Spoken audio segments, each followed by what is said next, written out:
O ministro Luiz Roberto Barroso do Supremo prorrogou por mais 60 dias as investigações do inquérito sobre o decreto dos portos, assinado em maio de 2017 pelo presidente Temer. Além de atender a solicitação da PF, Barroso negou um pedido da defesa do MDBista para arquivar a apuração. O ministro Carlos Marum, da Secretaria de Governo, criticou a decisão do ministro. Segundo ele, manter o inquérito é uma perseguição ao presidente que visa apenas sangrar o governo. Sangrando ou não, a verdade é que o prolongamento das investigações deve garantir que o Temer fique, pelo menos, na presidência até o final do ano, né? A bola foi levantada, inclusive, pela coluna Poder, do jornal O Globo. O texto explica que havia a expectativa de que a Procuradoria-Geral apresentaria, até junho, uma terceira denúncia contra o presidente Michel Temer. Andreasa, o que você achou aí desse prolongamento da decisão do Barroso? É óbvio, né, Patrick Santos? Não tem fundamento, mas tem que encontrar alguma coisa. Então, é a investigação eterna. Daqui a 60 dias, pedirão outra, vazando alguma coisa, alguma ilação, como tem feito por método, e terá uma nova prorrogação. É a investigação eterna. É extraordinário. De tal ponto que até mesmo se pergunta para o presidente, o senhor vai ser preso?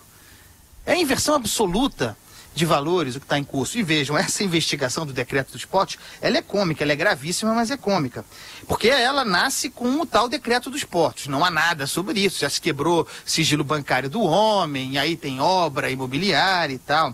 E aí, dentro desse bojo, já denunciei isso aqui, dentro do bojo dessa investigação, o presidente começa a ser investigado por fatos ocorridos ao longo do seu mandato, aqueles que estão suspensos no Supremo Tribunal Federal, enquanto Temer for presidente. Mas nessa investigação da Polícia Federal, escamoteado pelo tal decreto dos portos e a investigação, se vai investigando aquilo que não poderia acontecer.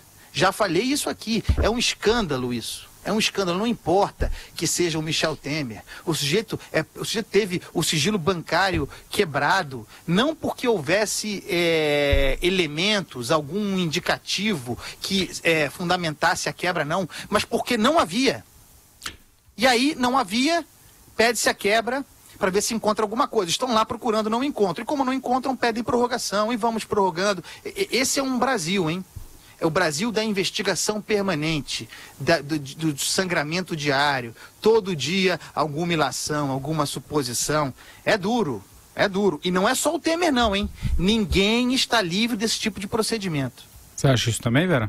Eu acho que esse inquérito especificamente ainda está precisando de substância que justifique todas essas prorrogações, Patrick. O que tem ali realmente é muito inconsistente. Primeiro porque o tal decreto não beneficiou a empresa que deu margem à abertura do inquérito, a tal da Rodrimar.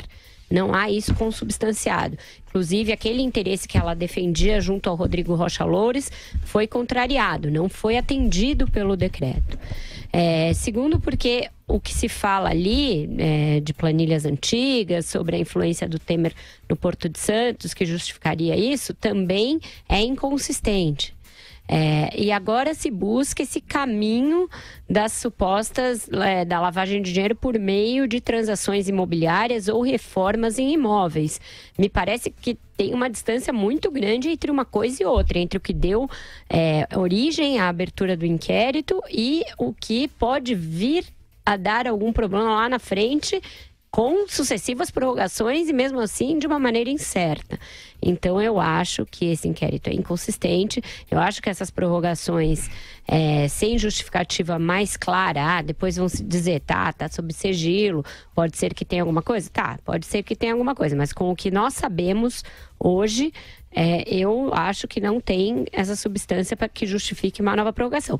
Por outro lado, eu concordo, eu acho interessante essa análise feita pela Lídia Medeiros no Globo, a de que com as sucessivas prorrogações, talvez falte tempo ao final para uma denúncia e para ela ser analisada pelo Congresso. Porque se ficar para depois da Copa, dificilmente o Congresso vai analisar isso, já vai estar em clima de eleição, já não vai estar os deputados nem vão estar voltando para Brasília. Então pode ser que seja um tiro no pé no final, a prorrogação eterna. Marcelo Madureira. Não, eu acho que a ideia da prorrogação, entre aspas, né, eterna, é essa mesmo. Seria também dar um pouco de governabilidade ao Brasil. Vamos ser assim, bem pragmáticos. Estamos em maio, né, você deu mais 60 dias, vamos para julho. Ou seja, as eleições em agosto já começam as campanhas. Enfim, a ideia é levar o governo Temer aos trancos e barrancos até o final.